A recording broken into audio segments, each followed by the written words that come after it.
சென்னை மாநகராட்சியில நகரத்தை மேலும் பசுமையாக்குறதுக்கு பல்வேறு முயற்சிகள் மேற்கொள்ளப்பட்டு வருது. இதற்காக பொது இடங்கள்ல மரங்கள் மற்றும் குறுங்காடுகளை வளர்த்தல், பராமரித்தல் போன்ற பணிகள் நடைபெற்று வருது. சிலர் அனுமதியின்றி மரங்களை வெட்டுதல், கிளைகள் அகற்றுதல், மரங்கள்ல விளம்பர பலகைகளை பொருத்துதல் போன்றவற்றை செயல்களில் ஈடுபட்டு வராங்க. இதனால மாநகராட்சி பல்வேறு நடவடிக்கைகளை எடுத்திருக்கு. உதாரணமா, மரங்களை வெட்டுபவர்களுக்கு 1,00,000 ரூபாய் அபராதம் விதிக்கப்படும்.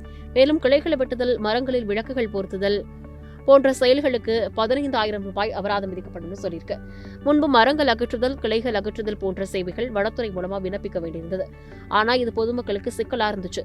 இதையடுத்து சென்னை மாநகராட்சி புதிய முறையை தொடங்கியிருக்கு. தற்போது எல்லா விண்ணப்பங்களும் மாநகராட்சி இணையதளம் மற்றும் நம்ம சென்னை செயலி மூலமாகவே செய்யப்படும்.